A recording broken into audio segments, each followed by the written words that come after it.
Le Canon EOS 3, c'est tout simplement l'un des derniers boîtiers argentiques fabriqués et vendus par Canon. Si je me rappelle bien, il était sorti en 98 et il a été vendu jusqu'en 2007 par la marque officielle, sur la boutique officielle de Canon. En 98, il a remplacé en fait l'EOS 5 dans la gamme, donc l'EOS 5 j'en avais déjà parlé sur la chaîne, tu peux aller voir la petite review en cliquant là-haut. Même s'il a remplacé l'EOS 5 dans la gamme, en fait dans sa construction et dans la manière dont il a été pensé, il emprunte beaucoup au Canon EOS 1N qui était le top du top de la gamme professionnelle chez Canon en argentique, et même si on le compare par rapport à beaucoup de réflexes numériques aujourd'hui, il a une fiche technique qui a de quoi faire rêver. On va évacuer tout de suite la fiche technique et sortir les gros chiffres. Alors le Canon EOS 3, c'est 45 points autofocus, donc 7 de précision qui sont rassemblés au centre, et 2 modes autofocus, one shot et AI servo. On a toujours la mise au point commandée à l'œil qu'on avait déjà sur le Canon EOS 5. Au niveau des vitesses, ça va de 30 secondes jusqu'au 8 millième de seconde, et c'est couplé avec une prise en vue continue jusqu'à 7 images secondes avec le petit booster PBE2. On va retrouver également 6 modes de mesure de la lumière, alors de la mesure spot à la mesure évaluative, avec 21 zones de contrôle sur l'ensemble du cadre. On va retrouver tous les modes d'exposition classiques modernes, donc à la fois les modes AI auto-intelligent, et puis tous les modes automatiques et semi-automatiques, programme, priorité ouverture, priorité à la vitesse, priorité à la profondeur de champ et réglage automatique flash TTL. On termine avec bien évidemment toutes les fioritures des argentiques modernes, de la lecture automatique des codes d'AX qui règle l'ISO automatiquement au rebobinage automatique de la pellicule. Si je t'ennuie avec ces quelques chiffres, c'est simplement pour que tu puisses aller comparer avec la fiche technique de certains boîtiers numériques aujourd'hui. Tu verras que même sur les standards actuels, l'EOS 3 c'est une sacrée bête de course. Au niveau de l'ergonomie, le boîtier fait également très bonne impression, il a l'air très bien construit, il est très robuste, à l'intérieur c'est des contacts plaqués or qui sont faits pour durer, il y a une excellente ergonomie, le boîtier pèse à peu près 800 grammes avec sa pile, et l'ensemble des boutons et l'accès aux fonctions principales sont vraiment très bien placés, on arrive rapidement à faire ce que l'on veut et à faire obéir le boîtier au doigt et à l'œil. J'avais un peu peur du système de navigation numérique du boîtier qui est sur les 3 boutons sur la gauche de l'appareil, ça remplace en fait la molette plus classique qu'on trouve sur l'EOS 5, mais cette molette étant très fragile, a été remplacée par système de boutons, et en fait c'est un système qui s'avère extrêmement pratique et rapide. On utilise en fait la combinaison d'un ou plusieurs boutons et de la molette principale pour changer tel ou tel réglage. Une fois les combinaisons en tête, c'est extrêmement efficace.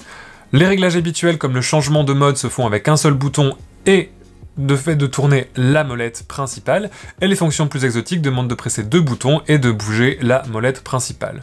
C'est en tout cas un système bien plus pratique que sur l'EOS 5 qui rassemblait tous ces réglages au dos de l'appareil. La seconde molette au dos du boîtier sert à la compensation d'exposition en réglage semi-automatique et règle l'ouverture en mode manuel. Elle est désactivable via le switch juste au-dessus. C'est assez confortable de pouvoir utiliser cette deuxième molette parce que ça évite de presser un bouton pour avoir les différentes fonctions, notamment de compensation d'exposition qui s'affichent. Ça permet directement d'avoir tout au niveau du pouce et de changer ses réglages à la volée, c'est extrêmement pratique sur le terrain. L'aspect le plus impressionnant de l'appareil, ça reste son autofocus qui est de très loin l'autofocus le plus rapide et le plus précis que j'ai pu utiliser.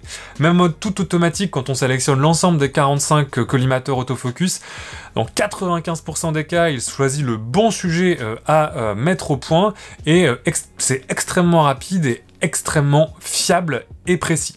De toute façon, l'autofocus est bien évidemment débrayable en utilisant le petit bouton qui se trouve au dos de l'appareil, où on peut choisir soit un collimateur en particulier, soit un groupe de collimateurs. Le contrôle de la mise au point par œil fonctionne également très bien, malgré le nombre important de collimateurs. Alors moi j'ai des verres un petit peu trop épais avec ma myopie pour l'utiliser efficacement, mais j'ai testé sans, et honnêtement c'est assez impressionnant, et je pense que si on porte pas de lunettes, on peut tout à fait l'utiliser dans tous les cas, et avoir ce pilotage à l'œil qui est vraiment très très confortable. Parmi les petits trucs en plus que j'apprécie également, il y a le bouton de verrouillage de la porte de film qui évite toute ouverture accidentelle.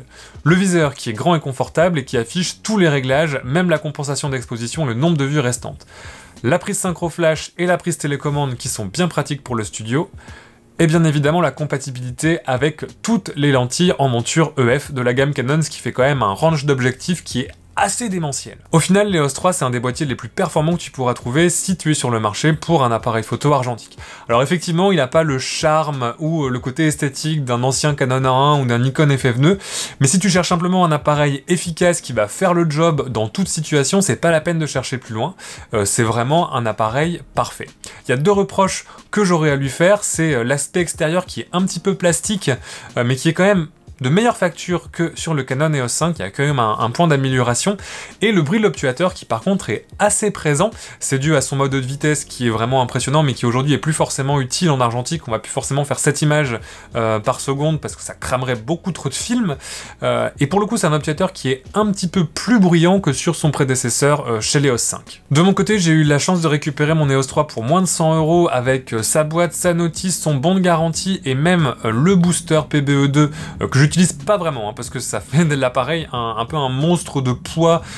C'est pas forcément utile dans mon utilisation, en tout cas aujourd'hui. La question qu'on peut se poser par contre, c'est est-ce qu'on a vraiment besoin d'un appareil photo argentique aussi performant aujourd'hui? Alors je pense que dans une utilisation amateur, effectivement, ça peut être un petit peu overkill.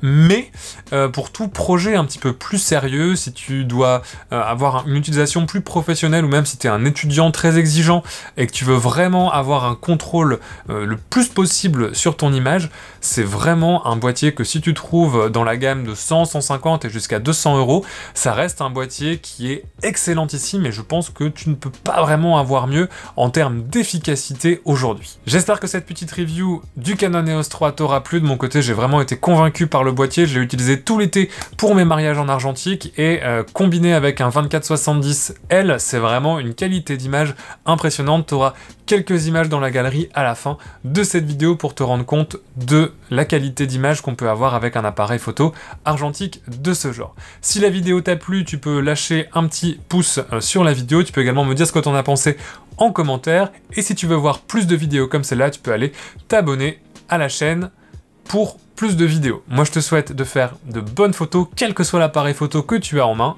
et je te dis à la prochaine.